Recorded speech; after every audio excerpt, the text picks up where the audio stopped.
lutho noma kubekisana sengitholile ukuthi ubani uyangihlukumeza unamanye amasoka akhe ngangivele ngithi hayi kulungileke abanye ngangibathande khona amasoka ngithi madoda nayi phela nami lo muntu ngiyamthanda ayi kodwa khamba isikhathi ayi ngabona hayi no man angiqhubeke nempilo yami yabona lento uthi iphuma kimi nje kanti lento okuhlupheka lena yangenza ngaphuza ngisho kuba nanomuntu okuthiwa intombi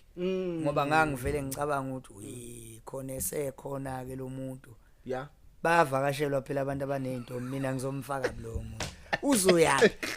ungaze nje menza ukudlala ngabe kwaze kwangabe kwangathi kumculo sikukhala ukuthi ke kwamakuthi impela ke wena oba yishouse sakho before mhlambe ngabo 2018 lapho ke sekukhona ke la sengithi ke ayinami ke ngizohlangana kwayima ngikhuluma indaba ukuthi ngathiwa sengithi ngiyathanda khona umuntu engithi ngempela ngikhuluma iqiniso ithi idle kahle idle ngomculo ecosha coshile okuphila philayo ukhambe ngapha emculweni no noma phela mina angithi ngamanje khona umuntu engiphila naye umakoti yes umakoti lona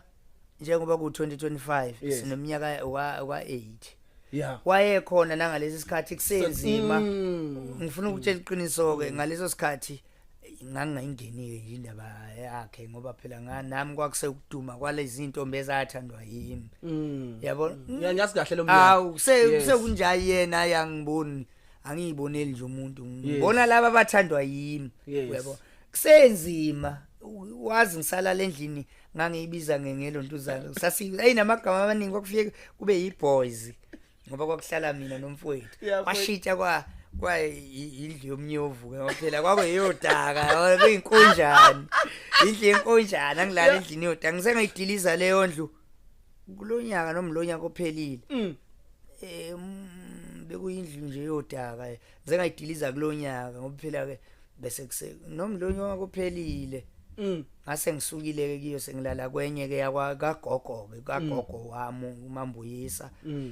ngasuka ke lapho ngase nami ngiba namandla ke ngakhona ukwakha ke yes ngizokutshela nje lokho abakwazi abantu ngoba ngizawuthi ukubuzana noShuthu wena waye ungasikhombisi siyayibona nje sitezi asibona sitezi kaBoso yabona intembi kwethu ilento yokuphila emphakathini nje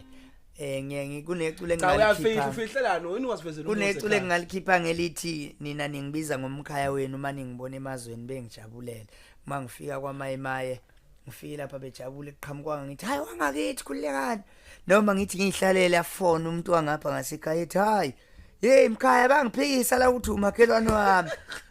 kuye kuthi angimbuza awubashuthela ngani umuzi wakithi kwaphela abantu basenkandla nabantu basemsinga nakuphi abawazi umuzi wakithi bangihleka nje bathi angakhile yini nina bangasekhaya ngisho ukuthi umuzi wasekhaya angusho ukuthi mina